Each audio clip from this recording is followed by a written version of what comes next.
ബന്ദിമോചനം പൂർണ്ണമാകും വരെ ഗാസയിലെ ഹമാസ് ശക്തി കേന്ദ്രങ്ങൾക്കെതിരെ ആക്രമണം തുടരുമെന്ന് ഇസ്രായേൽ പ്രതിരോധ സേന.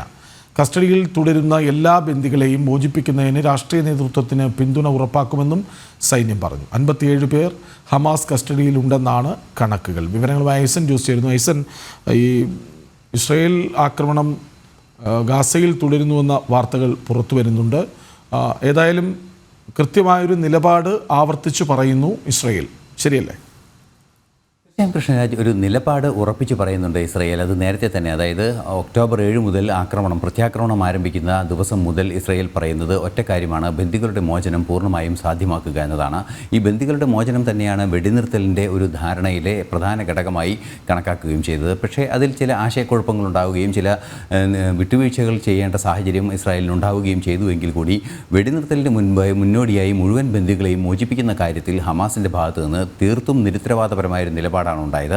അതുകൊണ്ട് തന്നെ തുടർച്ചയായി പലതവണ 4 പേരൊക്കെയായി ബന്ദികളുടെ മോചനം സാധ്യമാക്കിയിരുന്നുവെങ്കിൽ കൂടി രണ്ടാം ഘട്ടം വെടിനിർത്തലിലേക്ക് കടക്കുന്നതിന് മുമ്പ് തന്നെ സംഘർഷാവസ്ഥ വീണ്ടും വിളിച്ചു വരുത്തുകയായിരുന്നു ഹമാസ് എന്നതായിരുന്നു യാഥാർത്ഥ്യം. അത്തരത്തിലൊരു സംഘർഷാവസ്ഥ ഉണ്ടായതിന് പിന്നാലെ വീണ്ടും ശക്തമായ ആക്രമണം ഇസ്രായേലിൻ്റെ ഭാഗത്തു നിന്ന് ഉണ്ടാവുകയും ചെയ്തു. ഈ ഒരു പശ്ചാത്തലത്തിലാണ് 57ഓളം ബന്ദികളുടെ കാര്യത്തിൽ ഒരു അസന്നിഗ്ധാവസ്ഥ ഉണ്ടായത്.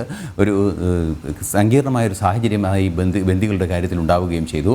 ഈ 57 പേരിൽ 24 പേർ വരെ മാത്രമാണ് ഇപ്പോൾ ജീവിച്ചിരിക്കുന്നത് എന്ന ചില സൂചനകളെല്ലാം തന്നെ കുറേയൊക്കെ ആധികാരികമായി പുറത്തു വരുന്നുണ്ട്. അമേരിക്ക ഉൾപ്പെടെയുള്ള രാജ്യങ്ങൾ അത് സ്ഥിരീകരിക്കുകയും ചെയ്യുന്നുണ്ട്. എങ്കിൽ കൂടി നിലവിലെ സാഹചര്യത്തിൽ 57 ബന്ദികളുടെ കാര്യത്തിൽ തീരുമാനമെടുക്കണം എന്നൊരു നിലപാട് വളരെ കൃത്യമായി ഇസ്രായേൽ മുന്നോട്ട് വയ്ക്കുന്നുണ്ട്.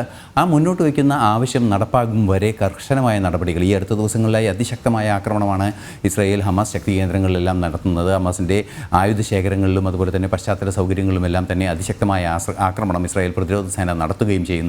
പ്രതിരോധ സേന കൃത്യമായൊരു നിലപാട് അറിയിച്ചിരിക്കുന്നത് ഈ ഇസ്രായേലിൻ്റെ ഭാഗത്ത് നിന്നുണ്ടായിരിക്കുന്ന ആവശ്യം, അതായത് ബന്ദികളുടെ മോചനം എന്ന ആവശ്യം അംഗീകരിക്കുന്നതുവരെ ശക്തമായ പോരാട്ടം നടത്തും. അതേസമയം തന്നെ രാഷ്ട്രീയ നേതൃത്വത്തിന്, അതായത് ഈജിപ്തും അതുപോലെ തന്നെ ഖത്തറും ചേർന്നുള്ള മധ്യസ്ഥ ശ്രമങ്ങൾക്ക് കൃത്യമായ ഒരു പിന്തുണ നൽകുകയും ചെയ്യും. അത് തന്നെയാണ് ലക്ഷ്യം. മധ്യസ്ഥ ശ്രമങ്ങൾക്ക് ഹമാസിനെ നിർബന്ധിതരാക്കുക സൈനിക നടപടിയിലൂടെ എന്ന കൃത്യമായൊരു നിലപാടാണ് ഇസ്രായേലിൻ്റെ ഭാഗത്തു നിന്നുണ്ടായിരിക്കുന്നത്. ഇസ്രായേൽ പ്രതിരോധ സേന അതിശക്തമായ ആക്രമണം നടത്തിക്കൊണ്ടിരിക്കുകയാണ്. ഈ ഭീകരതയുടെ റീഓർഗനൈസേഷൻ്റെ സംവിധാനങ്ങളെല്ലാം തകർക്കുക, ഹമാസിനെ പൂർണ്ണമായും ഇല്ലാതാക്കുക എന്ന ആത്യന്തിക ലക്ഷ്യത്തിലേക്ക് ഇസ്രായേൽ പോകുന്നു.